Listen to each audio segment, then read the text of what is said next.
గత 4 రోజులుగా వేమూరు నియోజకవర్గ సమన్వయకర్త వరికూటి అశోక్ బాబు రైతు సమస్యల మీద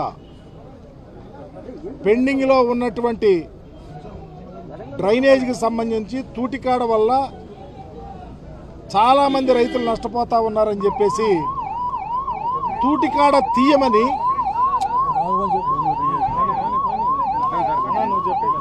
తూటికాడ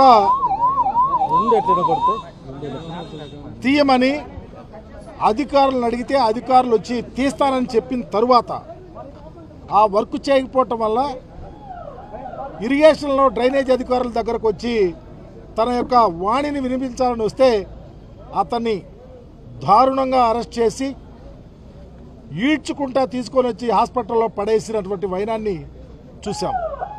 అయినా అతను మొక్కుబోని దీక్షతో బట్టలు దించి కొట్టి అతని స్టేషన్లో పడేస్తే రైతుల కోసం ప్రజల కోసం వారి వెంట ఉంటారని చెప్పి ధైర్యంగా 4 రోజుల అతని ప్రాణాన్ని కూడా లెక్క చేయకుండా ఈరోజు దీక్ష చేయటం ఈ నియోజకవర్గానికే కాదు ఈ రాష్ట్రంలో ఉన్నటువంటి రైతుల కోసం మా వైఎస్ఆర్ కాంగ్రెస్ పార్టీ ఎంత కంకణబద్ధంలో ఉందో అర్థమవుతా ఉంది. ఆ కోణంలోనే ఈరోజు 4 రోజులైనా కర్కశంగా ఏ అధికారి రాకుండా ఏ పని చేయకుండా నెగ్లెక్ట్ చేస్తే వాలంటీర్గా ఈరోజు వర్క్ చేస్తున్నటువంటి పరిస్థితి. నేనేమడుగుతా ఉన్నానంటే చంద్రబాబు నాయుడు గారు ప్రభుత్వంలో రైతు సంక్షేమానికి తూట్లు పొడిచారు, ప్రజా సంక్షేమానికి తూట్లు పొడిచారు.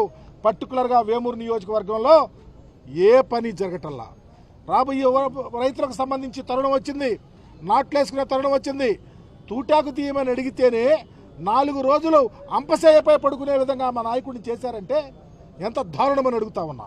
అందుకనే ఈరోజు 4 రోజులైనా ధైర్యంగా రైతుల కోసం ఉన్నటువంటి అశోక్ బాబు యొక్క సాహసాన్ని అభివర్ణిస్తూ ఆయనకు మేము వచ్చి ఈరోజు ప్రభుత్వం మొండి చర్య ఏమైనా పని జరుగుతూ ఉంది, రైతుల పక్షాన్ని నువ్వు నిలబడినందుకు గర్వపడతా ఉన్నాం అని చెప్పి నేను మాజీ మంత్రివర్యులు ఇదివరకు ప్రదేశ్ కాంగ్రెస్ కమిటీ అధ్యక్షులుగా పనిచేసినటువంటి సీనియర్ నాయకులు మా దళిత జాత ముద్దిబిడ్డ అయినటువంటి సాకే శైలనాథ్ గారు, నాతో పాటు మాజీ శాసనసభ్యులు పెద్దలు గౌరవనీయులు అన్నాబత్రి శివకుమార్ గారు, మా సోదరుడు గుంటూరు నగరానికి సంబంధించిన డిప్యూటీ మేయర్ తాడికొండ ఇన్ఛార్జిగా ఉన్నటువంటి డైమండ్ బాబు గారు, అట్లాగే సీనియర్ నాయకులు అనేక మంది, రేపల్లి నియోజకవర్గంలో ఉన్నటువంటి యువత పార్టీ నాయకులు, వేమూరు నియోజకవర్గంలో యువత పార్టీ నాయకులు, దళిత సంఘాలు అందరూ ఈరోజు మరి అశోక్ బాబు చేసిన దీక్షకు ఆయనకు మద్దతుగా వచ్చినందుకు పేరు పేరున కూడా నమస్కరిస్తూ ఉన్నాం.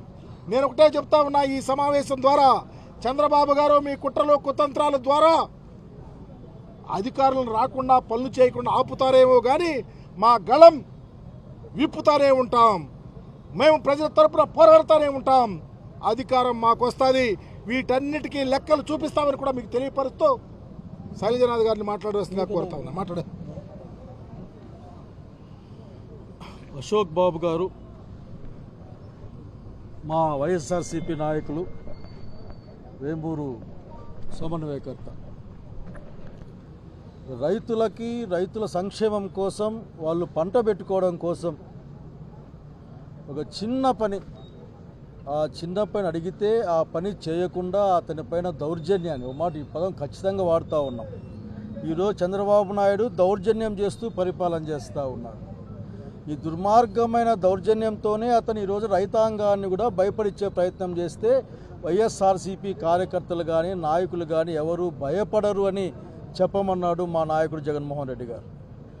ఈ రోజున ఒకే ఒక మాట చెప్తున్నాం చంద్రబాబు నాయుడు గారికి, మీరు పోలీసులతో కొట్టిస్తేనే లేక మీ వాళ్ళతో నెట్టిస్తేనో భయపడడానికి ఇక్కడ ఎవరు సిద్ధంగా లేరు. జగన్మోహన్ రెడ్డి గారి నాయకత్వాన తిరిగి అదేవిధంగా మీరు చేసే దౌర్జన్యాన్ని ఎదుర్కొంటామని తెలియజేస్తూ ఉన్నాం.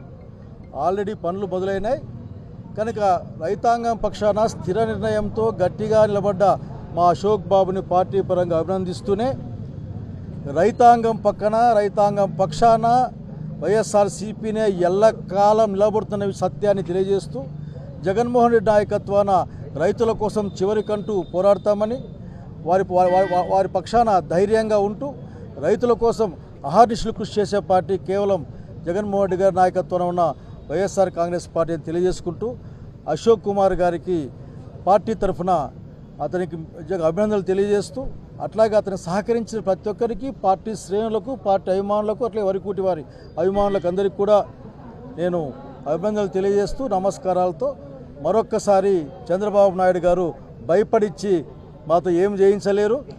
మేము భయపడడానికి సిద్ధంగా లేము.